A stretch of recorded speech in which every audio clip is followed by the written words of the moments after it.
are watching CIOTV by Enterprise IT World, a production of Accent Infomedia. Hello and welcome to CIOTV on Enterprise IT World. Mia, this is day one at GITEX 2025. Now with me is Mr. Maher Jadallah. He is VP for Middle East and Africa at Tenable. Mr. Maher, thank you very much for stepping into our booth and answering some of our top questions and answering to the audience. Our pleasure. So, Tenable is joining GITEX Global 2025, I think for last 10 years, if I'm not wrong. 8 years. 8 years.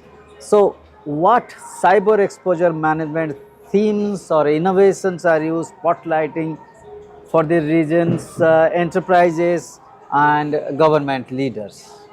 Okay, perfect. So, as you know, Tenable is a well-known company when it comes to vulnerability management. But a few years ago, we decided to take the bigger picture where we talk about exposure management, because those leaders would like to know and to see vulnerabilities and threats across the attack surface. When you talk about attack surface, meaning from local networks to the cloud, to the identity, to the OT, to everything. So you cannot protect what you cannot see, and we're trying to help organizations to see more and take decisions based on what they see. All right, as a digital ecosystem expands across cloud, OT, identity layers, how is Tenable helping the CISOs gain unified visibility into their full attack surfaces? So it's a great question. Basically, those top leaders, not talking about the CISOs especially, talking about the CXO level, they don't want to talk about technicalities. They wanted to talk about business language. Tenable today is trying to help those organizations to prioritize what matters first.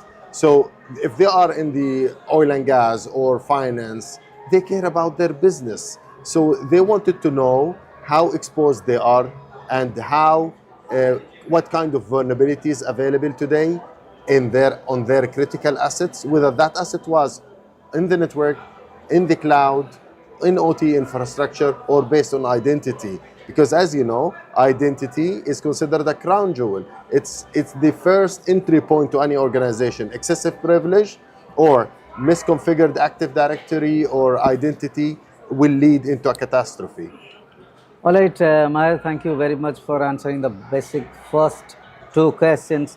Now, as you know that AI is a buzzword, everywhere you will find AI, and cybersecurity especially is embracing AI aggressively, and it is reshaping the vulnerability discovery and exploit predictions. How is Tenable integrating machine learnings to enhance risk-based prioritization? Yeah, you see, Tenable is coping with the market, what's happening today. So AI, I know it's a great tool for every organization to use, but some organization would like to control what's shared with AI applications. That's one. Some other companies would like to control what kind of AI applications used. Maybe they don't approve one or two applications and they approve only one specific one.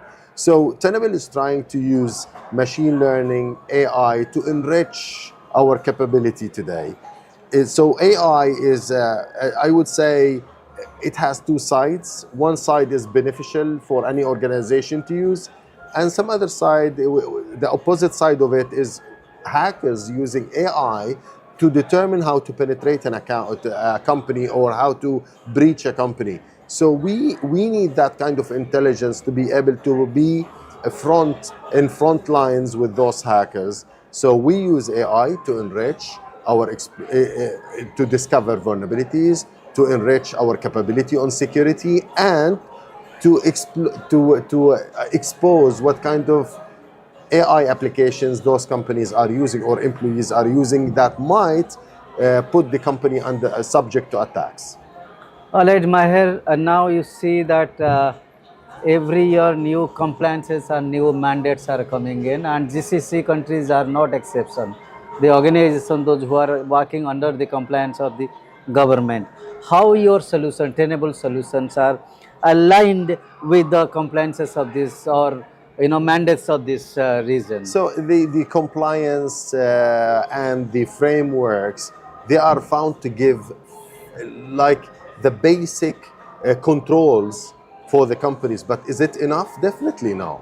The controls are the perimeter, is the very primitive way to secure companies, but each company, in addition to the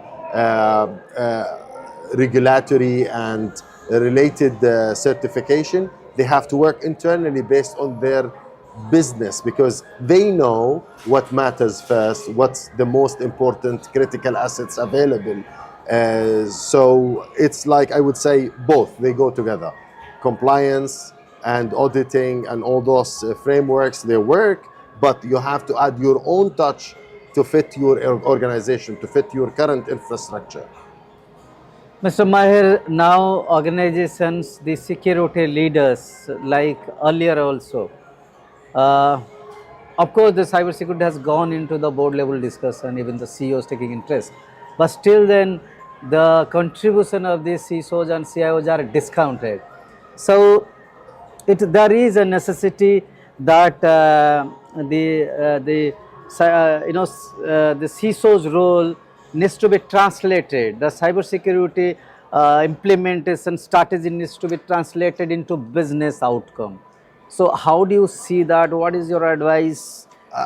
Yeah, it's a great question again, because today as a CXO, I care about my business. So if you tell me, listen, Mr. Jadallah, you have that asset with a critical vulnerability.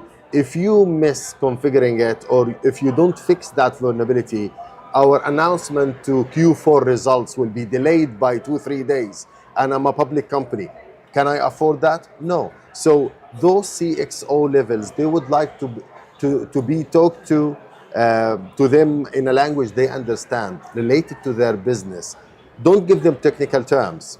They care about how exposed they are, how vulnerable they are, and what can impact their business, their reputation, maybe their customer records. So what matters first to them, not in technical terms. Technical, we leave it to the technical team, but that language needs to be translated into a business talk where those CXOs understand. Excellent, Mr. Jadallah, Vice President for EMEA region at Tenable. You started well and you concluded well. All these CEOs or board members watching it, they must understand how important cybersecurity is, and how the CXOs, the CISOs or CIOs need to be mentored on their way to create a business story, business case for the organization through the cybersecurity. Thank you very much, Mr. Maher, for coming in and speaking to CIOTV Enterprise IT World. Thank you very much. Thank you. Appreciate it. Thank you.